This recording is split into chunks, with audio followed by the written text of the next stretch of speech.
เมื่อเยือนถึงถิ่นที่เคยได้มาน้ำตกสาริกานี้ยังตรึงตราใจมันจำได้ติดตาเห็นแล้วพาให้สุดตื่นตันอกเอ๋ยยิ่งคิดยิ่งหวานนึกถึงวันมากับยอดชู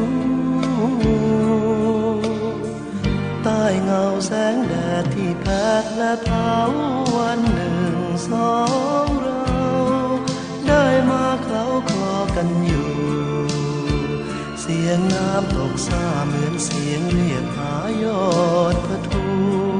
ให้รู้ว่าพี่คอยอยู่แต่ผู้เดียวที่สาริกา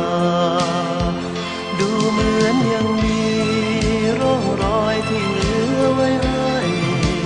มองเห็นเพื่อเตือนใจที่ใต้ร่มเงาพฤกษาในทานน้ำตกสายลมและทิวนาตามชะง่อนแก่งผานั้นล้วนที่มาแห่งความหลัง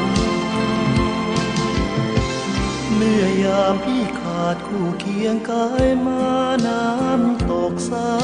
ริกาก็เหมือนน้ำตาพี่หลังยามน้ำสาดซาไหลซอกแก่งผาเกิดเสียงดังก็ขอให้น้องจงฟังดังเสียงพี่ครวญคร่ำถึงเธอ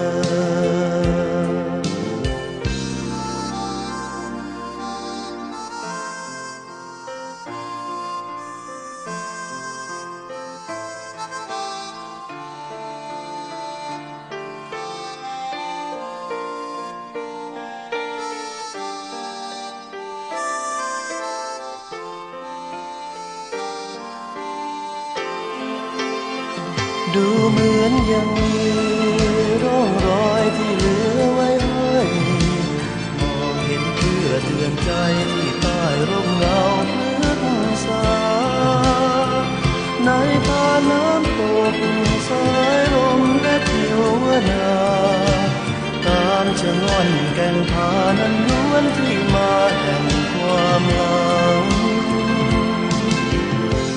เมื่อยามพี่ขาดคู่เคียงกายมาน้ำตกสาริกาก็เหมือนน้ำตาพี่หลังยามน้ำสาดซาไหลซอกแก่งผาเกิดเสียงดังก็ขอให้น้องจงฟังดังเสียงพี่ครวญคร่ำถึงเธอ